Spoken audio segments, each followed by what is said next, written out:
Today we're going to get into this news article titled "Corporate Voices Get Behind Black Lives Matter Cause." All right, so starts off saying major companies are often wary of conflict, especially in a polarized time, but some are now taking a stand on racial injustice and police violence. As tensions flared around the country after George Floyd's death under a policeman's knee, protesters received support from an unexpected corner: corporate America. Companies like Nike, Twitter, and Citigroup have aligned themselves with the Black Lives Matter movement. As Netflix posted on Twitter on Saturday, to be silent is to be complicit. Black Lives Matter. We have a platform, and we have a duty to our black members, employees, creators, and talent to speak up. Major companies are often wary of conflict, especially in a polarized time. They tend to be afraid of offending their customers and associating their brands with sensitive subjects. All right. So far it's trying to explain that corporate America is behind the Black Lives Matter movement. Now that does not mean that they're behind the freedom of humans to live their lives in the way they choose. This just means that they're aligned with a certain group, that being Black Lives Matter. All right, so let's continue. American advertisements often shy away from addressing political issues like impeachment and also steer clear of news stories about violence, drugs, and recently the coronavirus pandemic, which is not true. I mean, how many different advertisements and commercials and companies have aligned themselves with coronavirus? To not would be almost unheard of.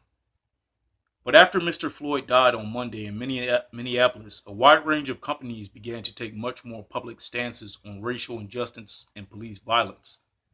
Speaking out on social issues is often a calculated decision, a form of value and identity driven targeted marketing, said Americus Reed, a marketing professor at the Wharton School at the University of Pennsylvania.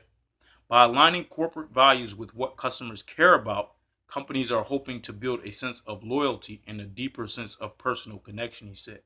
Okay, so that's an important point to point out.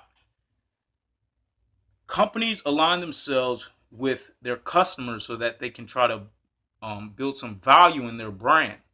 That doesn't mean they believe what they're saying or the message they're promoting. They simply can be pandering to those beliefs that are being held at that time. How many companies have changed their stances over times?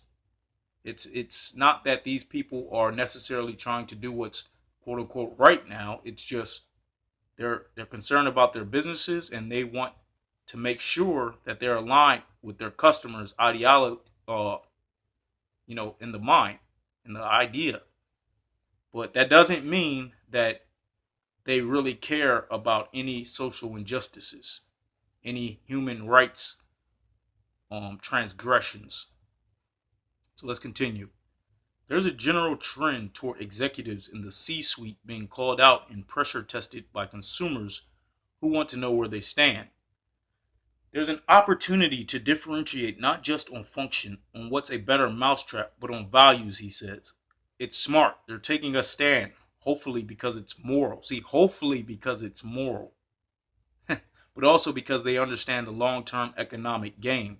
And I would say that's the more truth of it. You know, okay, morality is something that has to start in the mind. It has to be ingrained within you. If you're not moral, then you're probably not just going to all of a sudden be moral tomorrow. So all these corporate companies that want to be pretend like all of a sudden they've become these moral people that we can look towards to have our best interests at heart, I don't think it could be further from the truth. Twitter spent much of last week battling President Trump over the warnings and fact checks it placed on several of his tweets, changed its profile image on the platform to black and added hashtag Black Lives Matter to its description. Mark Mason, chief financial officer of Citigroup, wrote a public blog post on the company's website that repeated Mr. Floyd's pleas to the white officer kneeling on his neck. Quote, "I can't breathe. The advertising agency 72 and Sunny wrote on Instagram that white people need to start carrying this burden of combating racism. Reebok said in a message to the black community that it stands in solidarity with you, telling its social media followers, "We are not asking you to buy our shoes. We're asking you to walk in someone else's." Okay, see, and this comes back to the pandering, because what does that mean to, stand in solidarity? No, we need to do the real work. All of us, from a personal development level, we must do the work to become better humans, to respect the rights of other human beings. At the end of the day, that's what we all need to do. We need to learn to respect each other's rights. All right, let's continue. On Monday, Change.org will promote its largest petition ever, Justice for George Floyd, on taxi top ads in New York and billboards there and in Minneapolis. The marketing campaign, funded by supporters, will be the most expensive effort of its kind for the company. And this is another angle of this where a lot of times there'll be a lot of fundraisers and money collected involved. And where is that money going? It should be going toward real change, toward changing, systemic human right violation, institutionalized systems that intend to hold the human race down for either profit, control, power, or whatever it may be.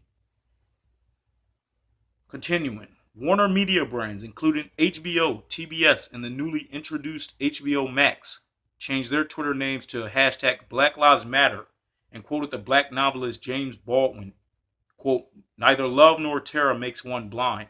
Indifference makes one blind." The hashtag also appeared in posts from retailers like Nordstrom, the ice cream maker Ben & Jerry's, and media companies like TikTok. YouTube promised to spend $1 million on social justice initiatives, but it quickly faced criticism that its moderation efforts against racist content have historically been weak. Not only that, but YouTube is more focused on censoring any idea that's not aligned with theirs than anything else. So they're not about freedom of speech. They're not about, the promotion of human rights, which it's a right to have your freedom of speech to be heard. They're about controlling the narrative. So it's another example of these corporate entities who want to pretend, to be aligned with the rights for better, human treatment, but it's a smokescreen. Your hypocrisy knows no bounds, wrote Sleeping Giants, a media watchdog group, in a reply to YouTube that echoed a similar complaint against Twitter. As a platform that has done its very best to avoid having to remove any videos from racists, white supremacists, and hate mongers, you should be ashamed of even tweeting about this. Too little, too late. Some companies were more cautious in their approach. Target, which is based in Minneapolis and was hit by looting at a store there last week, described a community in pain in a blog.post, but never mentioned the word black. Several of the businesses that expressed support have had complicated relationships with race in the past. Starbucks, which conducted sweeping anti-bias training after two black men were arrested in a store in 2018, posted a public letter on Saturday encouraging courageous conversation. See, again, smokescreens.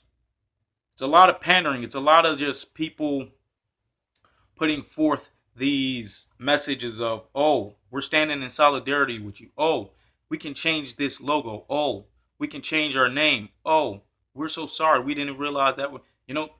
That doesn't change the core issue, which is in our own individual efforts to improve upon ourselves. We must transcend our minds so that we overcome these obstacles of not respecting each other as other humans and respecting our rights as humans. Let's continue.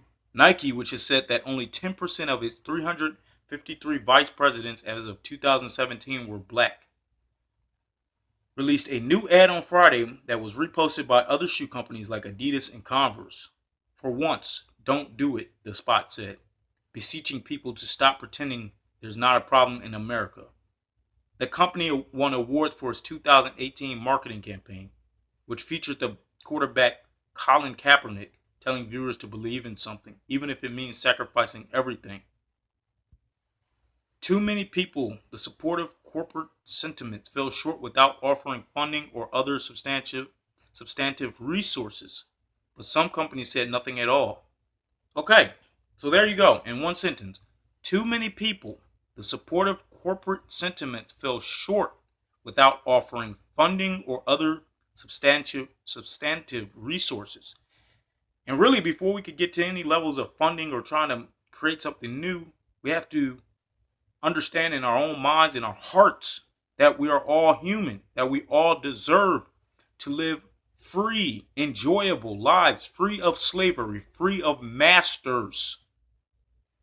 Continuing, Jackie Anna, an influencer with more than 3 million subscribers on YouTube, posted a video to Instagram last week urging fashion brands like Fashion Nova to weigh in on the nationwide protest.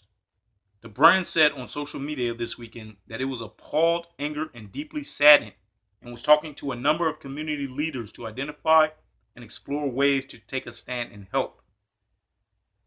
In an interview, Ms. Anna said that she did not expect all companies to weigh in, but brands that borrow heavily from black culture and target black consumers have a responsibility, she said, to push for change, often by bringing more black employees into their ranks. That's not necessarily the change, because the system, the institution is the problem. The corporation is the problem. To bring other people in, whether they're black, Asian, white, Hispanic, whatever they may be, it doesn't solve the systematic, institutionalized corporate slavery that is taking place. To end this article, it says, when it comes to relevant things happening, things you can't ignore like the Black Lives Matters movement, police brutality, or murders in our community, it's crickets, and that's unacceptable, she said. If you are capitalizing off of a culture, you're morally obligated to help them. No, first of all, you shouldn't be capitalizing off of anyone. We need community support. We need to support each other as fellow human beings. We need to respect each other's rights. And we need to do our own personal development so that we can get to a place where we can start to rebuild, to put our efforts, our money in the directions that'll help us build. On a small level, now here's a few solutions that I would employ and that I do employ. For one, I try to support small business as often as I can. Try to keep the money in the smaller community. Stop supporting these corporate overlords who don't have your best interest at heart. Don't get involved with order followers. That's police. That's members of gangs. That's military who wants to just control the lives of others, the freedom of others. This is part of the systematic problem of disrespecting the rights of human beings. Okay? And another thing, goes along the same line with the coronavirus. If you're worried about having all these complications from a virus that you're worried about catching, hence the coronavirus, work on your health by changing the way you eat, changing your diet, changing your exercise routine. Also, be aware of what you're putting into your mind, because all of this goes back to our minds. All of our thoughts, all the things we think about each other, it goes back to our minds. So, I just wanted to come on and say, let's change. Let's stop the pandering and let's do the real work. Y'all take it easy. Catch you next time.